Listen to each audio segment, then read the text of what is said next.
Hi there. So, after kind of organizing some files and stuff, I'm going to continue reading Leo's memoirs, which he had called I, Leo. And this is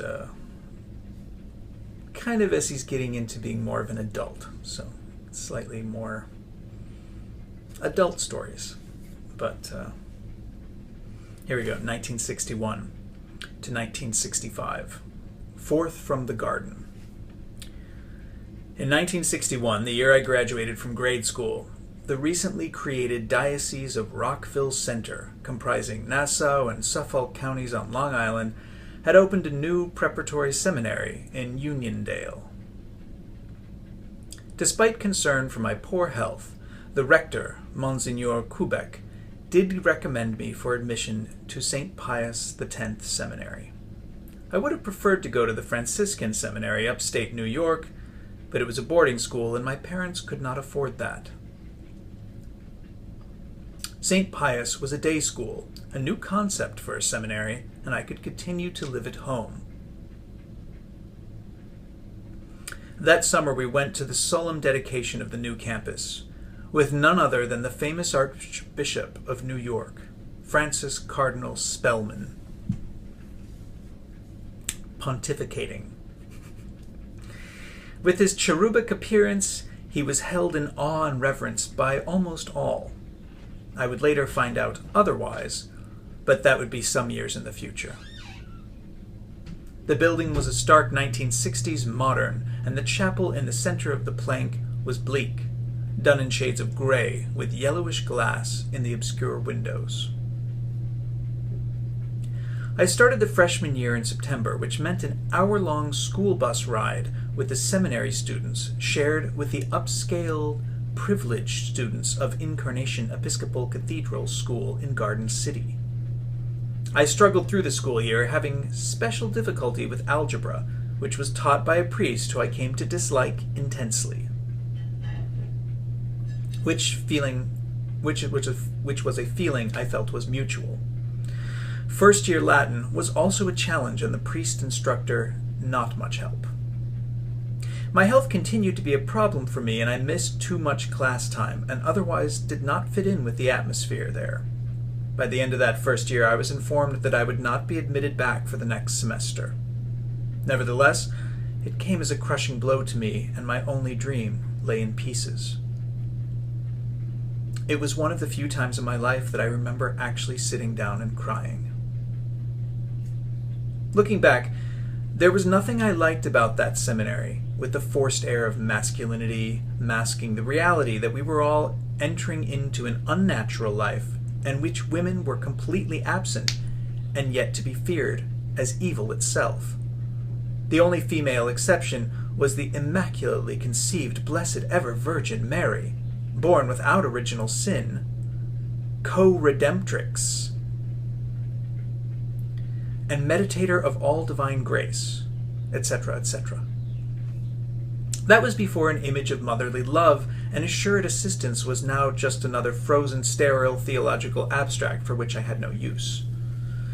The Mass, which I loved so much, was executed in the seminary with mechanical coldness like the stark gray interior of the chapel itself. Doctrines like transubstantiation were no compensation for the mystical experience of theosis that I was already conscious of in receiving Holy Communion. That having been said, it was there that I learned the value of a routine of daily prayer, and from that beginning I adopted some form of the daily office, or breviary, which was to sustain my spiritual growth throughout the rest of my life. There was only one priest, my science instructor, who I remember with kindly eyes and a faint smile. And there was only one other student who happened to live about a mile away from me, with whom I was able to strike up a passing friendship. This was my first real encounter with the granite-hard institutional face of the Roman Catholic Church, and it was worlds away from my Polish Catholic experience. The only thing they both shared at this point was, for me, was the full-faced corporeal image of the reigning Pope, John the 23rd, whose compassionate grandfatherly portrait smiled down on us from the distant Vatican, side by side with the youthful and hopeful, inspiring President John F. Kennedy, the first and only Roman Catholic to ever reside in the White House. When I was 14 and Paul was 16, he moved over to Willis Avenue to live with my mother's older sister and brother. Paul and father did not get along at all, and the loud and acrimonious arguments increased until it was decided that it would be better for Paul if he lived with them. This only further aggravated father, and it grieved mother for her firstborn son to be out of the nest already. Up until then, I was good at flying under the radar screen and avoiding most of the domestic unpleasantries. With Paul gone, I was now the target of my father's combative behavior. When forced to, I had always been able to hold my own in any unavoidable family squabble. Father had a unique skill for ferreting out an opponent's weak spots and honing in on them with razor precision until there was nothing left but a warm corpse. Unfortunately, when he turned his sights on me, he had met his match. As they say, the apple does not fall far from the tree, and as I returned a particularly insidious volley with like verbal cruelty, in the corner of my eye I caught the look of sheer horror on Mother's face as Father stared at me in disbelief. I realized there and then that what I had just done, and that there was no way in heaven or earth to undo the hurt I had caused. At that moment I vowed to myself never again to use the awful power of my words for ill. As soon as I was able, I repeated that promise to Mother, and I kept guard of my tongue ever since, often utilizing self-depreciating humor to take the edge off. That does not mean that such things never crossed my mind, God knows. That summer of 1962, I made up my lost algebra and Latin classes and got my first taste of public school. In September, I began classes at Floral Park Memorial, the local high school, which was about 2 miles from where I lived.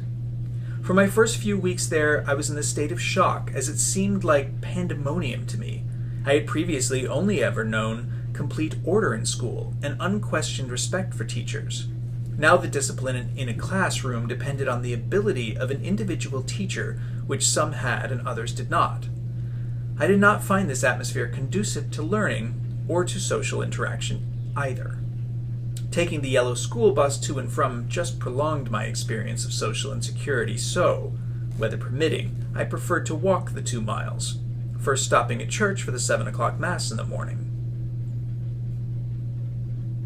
My brother Paul was a senior at Floral Park Memorial, but the only point where our paths crossed was with the school's theatrical productions. Paul on the stage, and I was the only boy working in the costume department. James was a freshman that year, but that was still considered junior high in that system, and so we never really saw each other. Since grade school, I had problems with my feet and was prescribed leather-covered steel arch supports to wear in my shoes. These caused even more difficulty, and it was so painful for me to walk that I leaned with one hand on whatever I could whenever I walked. One day, in desperation, I stopped into the office of Aunt Alice's foot doctor and asked if he could see me when he was finished with his appointments. He immediately x-rayed my feet and, having taped them up, called my aunt to pick me up to take me home. He found multiple fractures in the bones of both feet, and I was not allowed to walk on them until special shoes could be made for me to wear. Needless to say, these did not at all resemble the latest men's foot fashion from Milan. Before I had much chance to adjust to my new surrounding at Floral Park Memorial, I was ill again and was out of school for quite a while. My classwork was brought to me, and I did my best to study on my own. Since things were not going too well at home, I went to live with my widowed Aunt Margaret, who had purchased a small Cape Cod house right across the street from the Bund headquarters on Willis Avenue. I had the whole finished attic to myself, which was peaceful, and whereas she was not much of a cook, everything was on schedule. Around this time, my fingertips were turning bluish, and I was dizzy a lot, from twirling around in my aunt's parlor those many years ago, no doubt. I spent a week or so for tests in St. Francis Hospital on Long Island, which specialized in cardiac cases, and since I was under 16, I was in the pediatric wing. I remember the catheterization process on my heart since the anesthesia had failed and I was awake the whole time. But I was never told what was wrong with me other than that I had to take thyroid pills. Up until this point, I had been quite chubby, wore dowdy clothes, and sported a crew cut. In this time of being sequestered, I started to grow some in height and shed the excess weight, as well as letting my hair grow out. When I finally did return to school, my own clothes did not fit me anymore, and I had to wear Paul's hand-me-downs, which were trim and smart and only a year or so out of date, and I could now wear the latest pointy black shoes. I never had a self-image, neither good nor bad, nor had I no idea that I had, like in a fairy tale, turned into a handsome young prince with chestnut-colored wavy hair. It amazed me that the classmates and even the teachers failed to recognize me when I went back to school again. One evening I ran into Marilyn, a girl I knew from church, and after stopping for ice cream I walked her home. It was now after 9 o'clock curfew, and her mother was furious that she was out late with a strange guy. It was only when I spoke to her that her mother realized that I was just Leo, the boy she knew from all those years at church. When I was on my feet, my life still revolved around the parish church, and I kept up full schedule of serving at the altar and other related activities. I never let go of the idea of being a priest, but just how that would happen now seemed even more unclear. The sadness and sense of being different that had hung over me all my life seemed to be more palpable that sophomore year than if it were all heading to some inevitable showdown. On the 21st of May, 1963, I turned 16, and anything but sweet. A few weeks later, on June 3rd, the beloved Pope John the 23rd, with the compassionate eyes and the kindly smile, died rather unexpectedly at 81. The year before, he had convened a worldwide council of all the bishops of the Roman Catholic Church, and there was great expectancy that the 2,000-year-old iceberg that the Church had become might thaw and show signs of green again. I had followed the doings of the Vatican II Council with intense interest for a teenager, even keeping a scrapbook of all the news accounts and pictures. Now that brief but bright light had fallen from my sky. Shortly afterwards, Papa Roncalli was replaced by Paul VI, a beady-eyed, sad little bureaucrat who, even in his 60s modern-style tiara, looked like he was not quite sure why he was Pope. Otherwise, that summer passed without an event, and in September I began my junior year. But things had changed sometime around then, and I was feeling different, even for me. My body was changing, and my emotions also. A bit belatedly, even for then, but something I had never heard of. Hormones were beginning to stir in me, and I had no idea what was going on. Sexual innuendo may have already been creeping into entertainment and advertising by then, but sex had not been openly talked about, nor had it been ever since the little mishap in the Garden of Eden. So it seemed to me. Whatever was going on inside me could not be good if it made me think about things that I knew I should never entertain, for even a moment. Other male peers had already exhibited this strange metamorphosis and had no reticence in crudely manifesting the symptoms. But for me, naturally, it was different, and the symptoms that I had were desperately trying to the symptoms that I was desperately trying to suppress were unspeakable. Starting 11th grade was not so traumatic as the previous year had been, as I knew pretty much what to expect, and so I just hoped for a reasonable lot for classmates and a few engaging teachers. One such teacher was Mr. Yazajian, my English teacher that year. Despite the ruckus, he kept his class interested and interesting. When he noticed that I was following his attempts to expose us to heretofore unheard of concepts and content in literature and theater, with better than the usual apathy, he made a special effort to get me into reading the words in spite of my innate difficulty. I have always been grateful to him. But in the wider world, it suddenly went from the sunny optimism of the youthful Kennedy era to the shattering gloom that followed. I was in class that afternoon on November 23rd when it was announced briefly that the president had been shot in Dallas and that we were dismissed for the day. Dazed, we walked home in little groups towards our neighborhoods. A pall fell over all of us, and we spent the next few days glued to our neighbors' fuzzy little black and white televisions until the Requiem Mass in the Roman Catholic Cathedral in Washington, D.C., and the burial in Arlington National Cemetery was completed and the eternal flame was lighted. The enduring image was of his little son, John, saluting his father's passing casket. Somewhere in the haze we celebrated the Thanksgiving and Christmas holidays, and as 1963 came to a close. The world had changed, as it seemed to me, not for the better. We now had a tall, brusque Texan as our president, and the war that had been simmering for years in the Far East had now burst into flames as our mighty TV news. The military draft, which I guess was still in effect since World War II, was now a looming reality hanging over the heads of young men, my brother's Paul's age. That autumn, my personal world was changed forever. In Mr. Yazjan's class, there was a rather astonishing-looking girl named Bernadette, a name that I already loved for some strange reason. The only Bernadette I had ever met was when I was about 8 years old.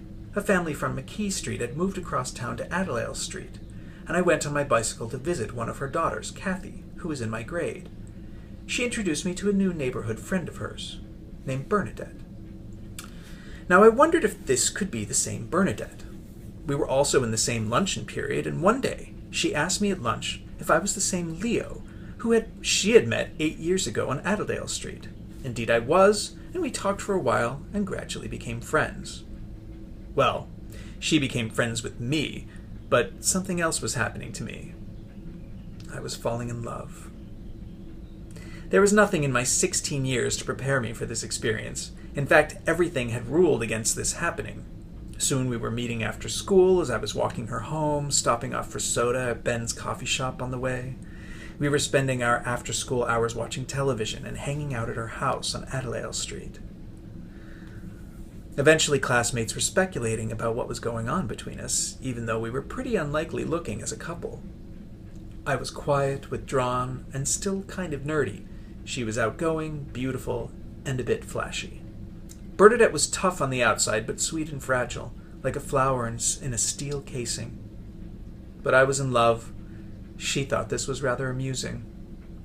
One chilly autumn afternoon, we were walking home, snuggled up rather close, and as we passed through the grounds on an apartment complex, she asked me if I would like to kiss her. I was surprised, but elated at the possibility, even though we were in a public space. As our lips touched, I felt the sensation of something sharp pierce my lip. Bernadette had put a pin pointed outward between her lips and thought my startled reaction extremely funny. From this I learned that love hurts. I did not seem to have been familiar with the old song, "You Only Hurt the One You Love," or I might have been more encouraged by the incident. There's something sweetly sad and sadly sweet about a young queer boy falling in love with a beautiful girl.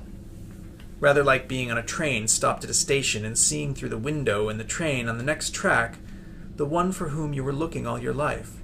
The train suddenly starts in motion, each now heading in the opposite direction, and there is nothing that can change their fated destination. We continued our odd relationship through the rest of junior year. Her parents grew to like me in my well enough and didn't seem to mind me being around their house almost every day. My parents did not feel the same about Bernadette, partly due, I guess, to Paul's negative attitude about her. But we rarely went to my house in those days, as I only went home when I had something to do there, or to sleep. We did eventually become more intimate in an affectionate sort of way. I imagined that she could feel more comfortable with me as I was not at all aggressive, as were other guys my age, and more inclined to be romantic. I was rather surprised and confused that I felt a physical reaction at these moments, but my desire for her came from a place much deeper than my groin. I had enough of an artistic sensibility to appreciate her well-shaped figure, and to recognize a great pair of legs. I loved the soft feel of her skin and the sweet silky fragrance of her hair. Bernadette's natural looks did not need a lot of help from makeup or hairspray.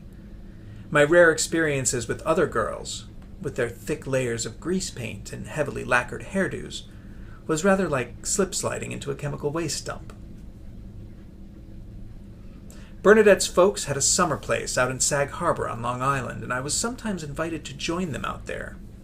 This was a special treat for me, as I could spend the whole time with her, up late talking and on occasional snuggling together after her parents were asleep. She was not always so sweet. One summer evening we were down at the beach and she wanted us to go swimming. She had her two-piece bathing suit on, but she convinced me to strip down to my boxer shorts and go in with her. After a fun swim, she exited the water ahead of me, grabbed my clothes, and ran out to the road where she hung my pants on a spike that projected out from one of the electric light poles along the road.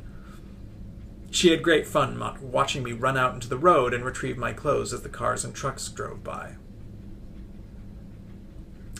At the end of that summer of '64, we entered our senior year at Floral Park Memorial.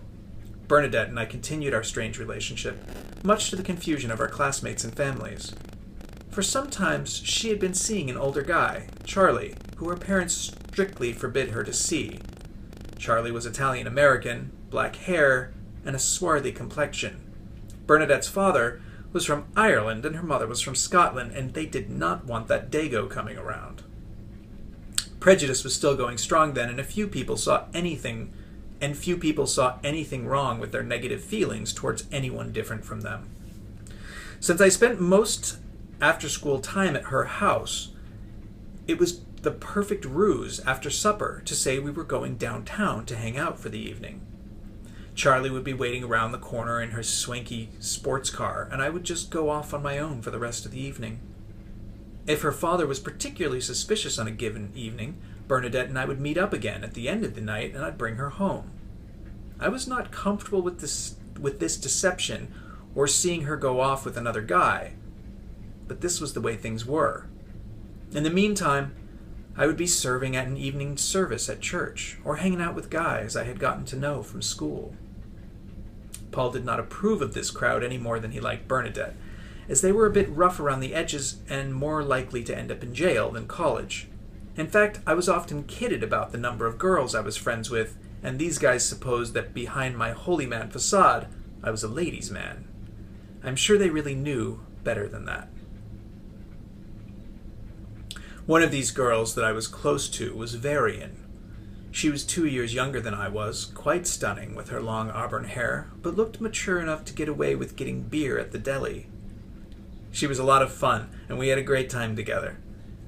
There never was the slightest hint of romance between us, as she knew how I felt about Bernadette, and she was always madly in love with whomever she just met last week. Her mother and my mother conspired to see us married, but that was never going to happen. She eventually met a fellow, Brad, and told me in dead earnest that this was the man she would marry. And she did. The last I heard, she was still happily married to him, the only one in my crowd to still be with their original husband or wife. Then there was Ina, a dark-haired, big-eyed Cuban-American girl that lived up the street from me. There was some talk about the amount of time I spent at her house when her boyfriend, Bruce, was not around, but we were just friends, and I avoided her boyfriend because I thought he was a jerk. There were other girls in high school who would have said yes if I had asked them out, but one, Andrea, did not wait for that.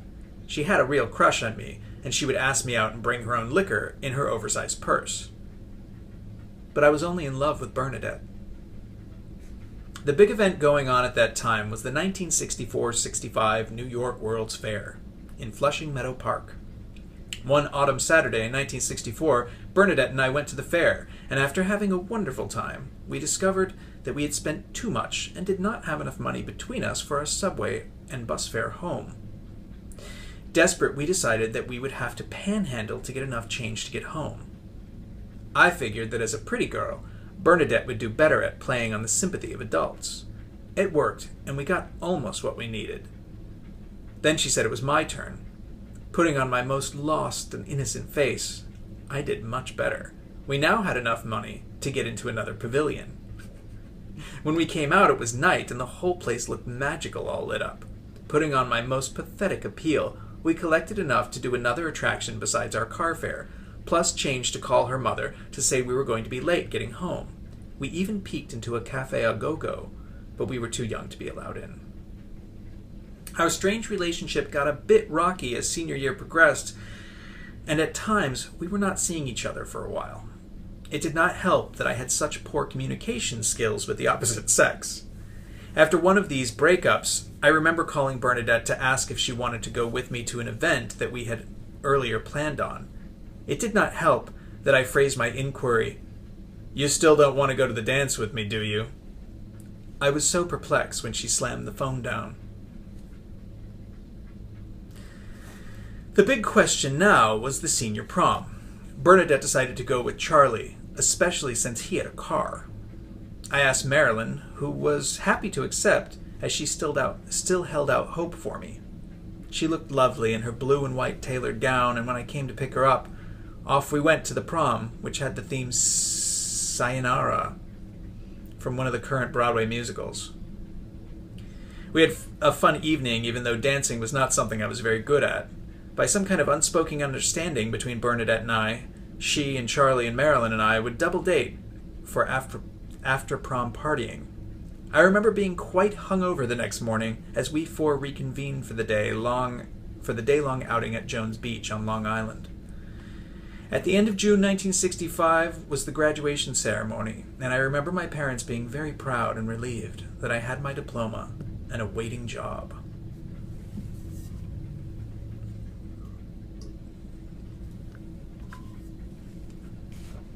(1965 to 1967). In toil you shall eat.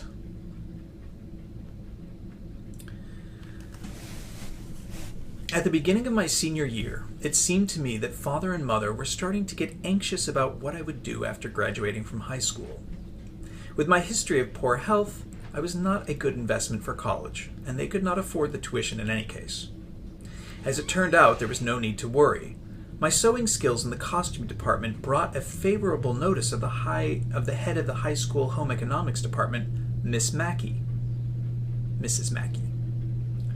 Her husband was friends with another businessman whose firm had just bought up a small family-owned outfit that made custom vestments and other regalia for Episcopal churches and clergy. Sometime mid-year, the production manager of the company, Jim Levy, came out to Floral Park to meet me and see the vestments I had made for my parish church. He was suitably impressed, and so a week after graduation I started working for J.M. Hall, Inc. at 52 East 52nd Street, off of Madison Avenue in Manhattan, for $55 a week take-home. I could use the Long Island Railroad for the first few months, since I still had the free passes from before I turned 18.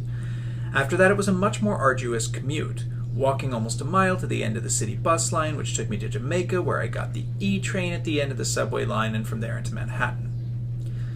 Working in Manhattan expanded my universe by several galaxies, as every day I was soaking in the imposing architecture, cosmopolitan population, and the ceaseless motion of one of the most dynamic cities in the history of the world. History just seemed to be happening all around me. One such event that I remember vividly was the 1965 visit of Pope Paul VI on October 4th. I worked around the corner from St. Patrick's Cathedral, and Mr. Henderson, my boss, let me take the afternoon off to witness the occasion. I got a great spot on 51st Street across from the north side of the block long edifice. The cathedral was raised above street level, almost a story high, with a terrace around it. Up on this terrace, the Pope was to circumambulate the cathedral accompanied by his host, the aging but still powerful Francis Cardinal Spellman. Here I was an 18-year-old who had been raised under the gaze of the portraits of Pius XII and followed by John XXIII and then the reigning Paul VI, and now I was going to see with my own eyes the Supreme Pontiff and the very Vicar of Christ on earth. It was a crisp, breezy autumn day, and as they came into view, the gusts fluttered the Pope's gleaming white cassock and billowed out the scarlet mantle of the cardinal. The Pope was repeatedly making the sign of the cross and blessing over the adoring faithful as the two shuffled along arm in arm. I was close enough to appraise the less than imposing stature of these diminutive figures, and I remember how underwhelmed I was. Far from divine personages, they looked like two old aunties in their ankle-length garden dresses that one see in those 1920s photos. It was on one of those E-trains on my way home at 5:27 p.m. on November 9th, 1965, that I got caught up in the Great Blackout. At first, we did not even know that it was any more than another all-too-frequent breakdown until the trainmen came through and started to evacuate us.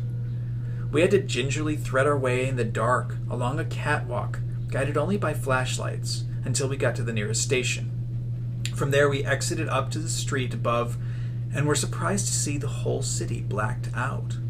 It was about a mile walk to where we could get the bus to the city line, only to find Floral Park also in the dark. Somehow I met up with Bernadette at the Grand Tavern, a local bar that we'd been frequenting since we were much too young, and we were walking in the pitch dark to her house.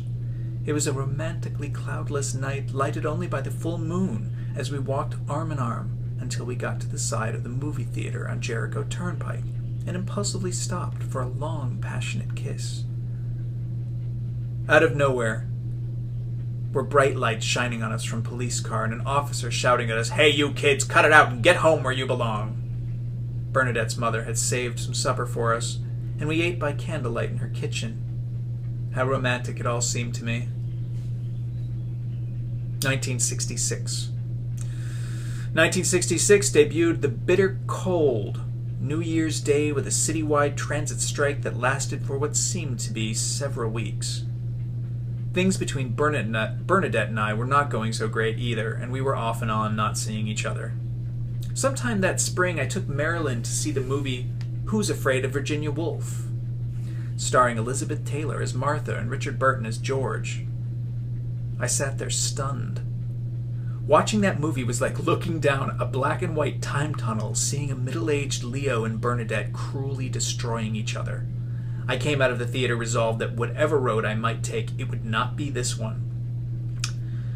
Marilyn must have wondered what was wrong with me. At the same time, I was having less success suppressing the other side of my nature and had begun to explore that avenue in the city. I was so naive that there was absolutely no information to be had anywhere.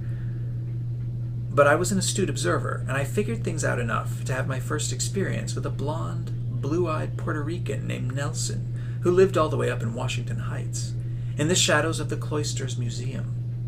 I can't say if I enjoyed the experience or not, as I was too preoccupied trying to make it seem like it was not my first time.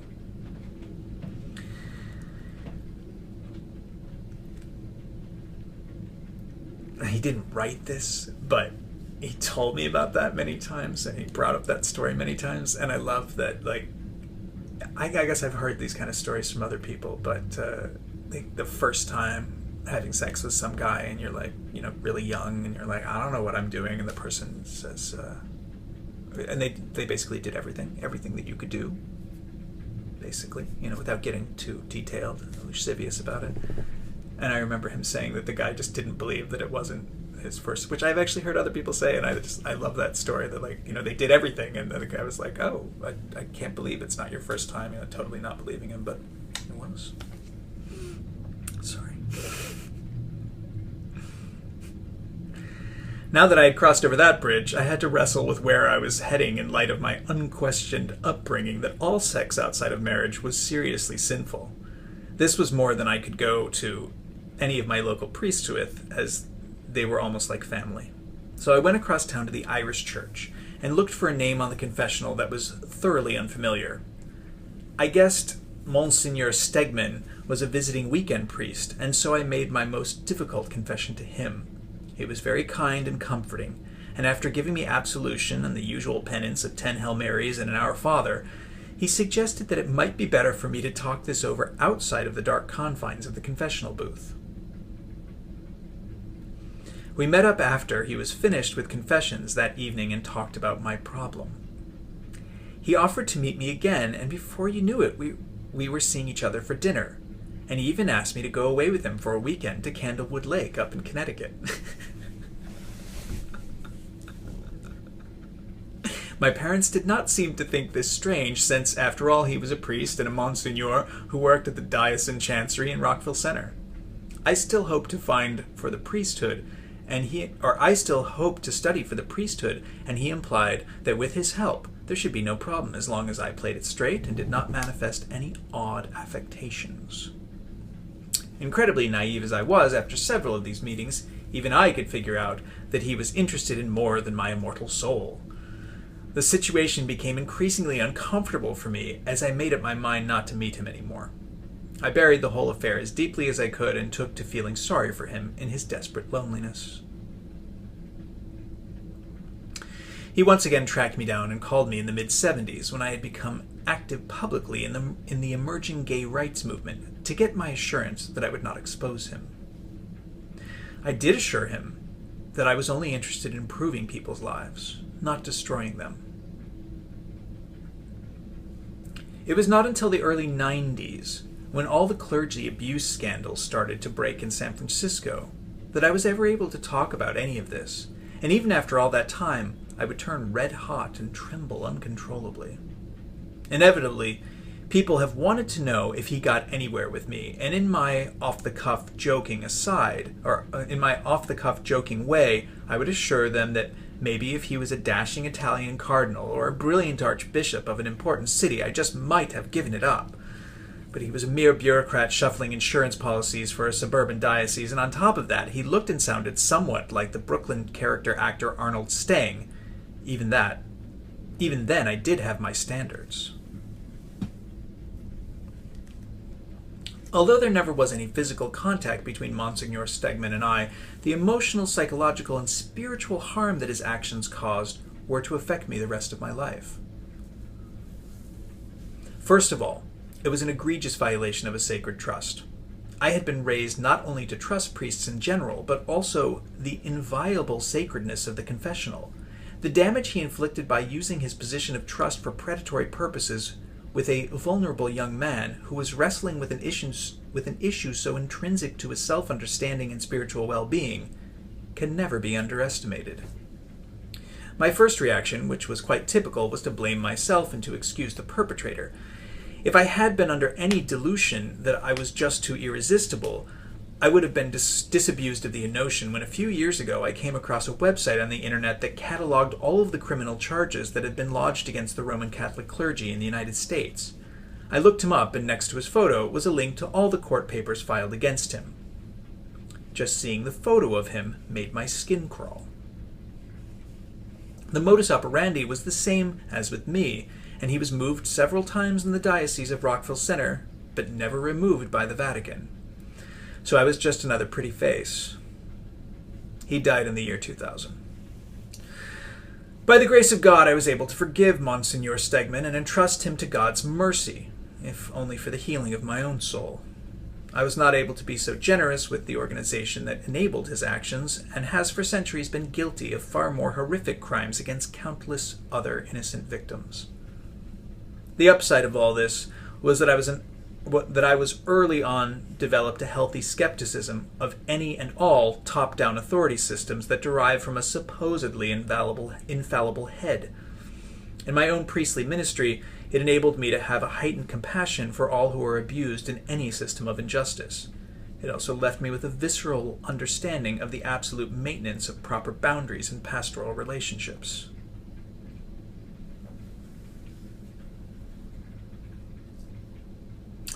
On June 23, 1966, Bernadette's mother, Teresa, died unexpectedly.